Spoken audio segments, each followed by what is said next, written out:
Deputy Bernard Durkan, 30 seconds to introduce.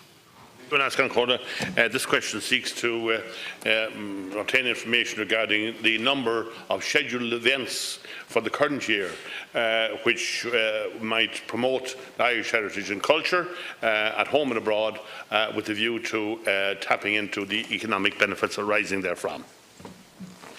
Minister, 2 minutes. For your question. The government agency with primary responsibility to promote knowledge, appreciation and practice of the arts in Ireland is the Arts Council, which has been allocated 77 million for its work in 2019, which is an increase of some 6.8 million or 10% over its allocation for last year. And total expenditure on arts and culture by my department in 2019, including the Arts Council, National Culture Institutions and Screen Ireland, will be some 190 million, which is an increase of 23 million or 14% on 2018. And my department, through its Culture Ireland division, has primary responsibility for the promotion of Irish culture abroad. And in 2019, I allocated 4.6 million to Culture Ireland, which is an increase of 600,000 or 15% over last year. And on the 7th of January last, I announced the appointment of 5 cultural ambassadors. And these new positions will see high-profile figures from Ireland's arts and culture community promote Ireland globally as part of the government's Global Ireland 2025 initiative. And Global Ireland 2025 is a whole-of-government initiative which aims to double Ireland's footprint globally through a mix of actions in the cultural, diplomatic, business, education and tourism areas. And in addition, a conference of cultural stakeholders is being held in January on the 24th to discuss how best to advance Ireland's global visibility and strengthen global relationships. And other mechanisms by which we support culture and creativity include the Creative Ireland programme, which is a culture-based programme designed to promote individual, community and national well-being. Its core proposition is that participation in cultural and creative activities drives personal and collective well-being and achievement. And under the programme, my department will commit 2 million to local authorities towards Pillar 2, the Creative Communities element, in 2019. I get the first question.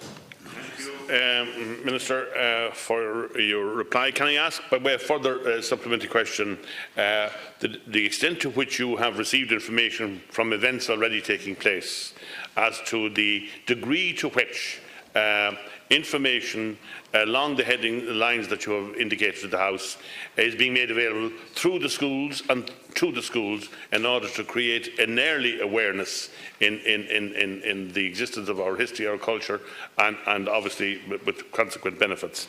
Have you also perhaps determined the extent to which you can use the advantages of the stamp of Ireland, the image of Ireland abroad for economic purposes in order to ensure, particularly in the aftermath of Brexit, in order to ensure that our presence is aware to a greater and wider audience both at home and abroad? Thank you, Deputy. You mentioned schools. The Creative Schools programme is one of the key deliverables of the Creative Youth Plan, which is an initiative of the Creative Ireland programme, and it's led by the Arts Council in collaboration with and funded by my department and the Department of Education and Skills.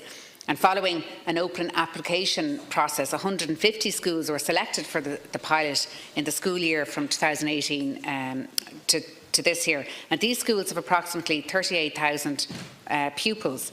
There are a diverse range of school types involved in different parts of the country: rural and urban, primary and secondary and post-primary, DEIS schools, special schools and youth reach centres. And a total of 4 schools in Kildare, Deputy, are participating in the pilot scheme.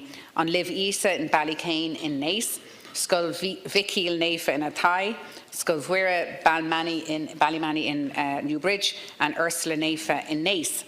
And schools participating in the pilot are working with artists, creative practitioners and educators to develop their own unique programme of arts and creative work, connecting them to the full range of local and regional cultural resources and opportunities. And just in relation to Ireland in general, I think the cultural ambassadors will go some way in terms of expanding our global footprint.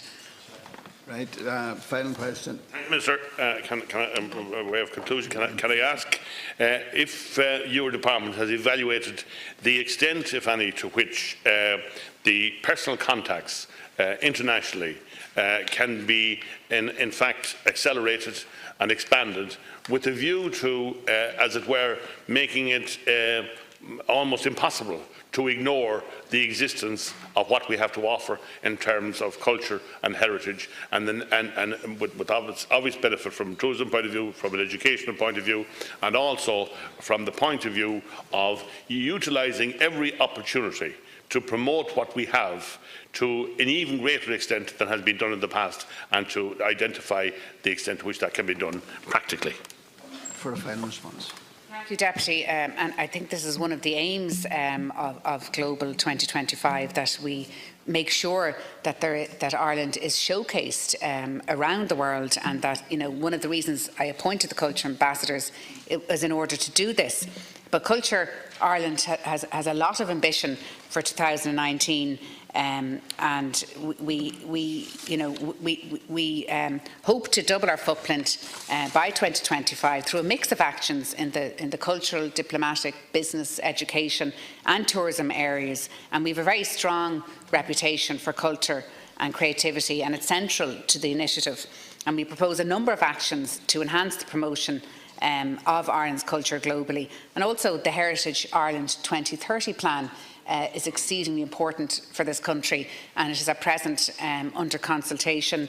It's at public consultation, and this will go on till February 2019.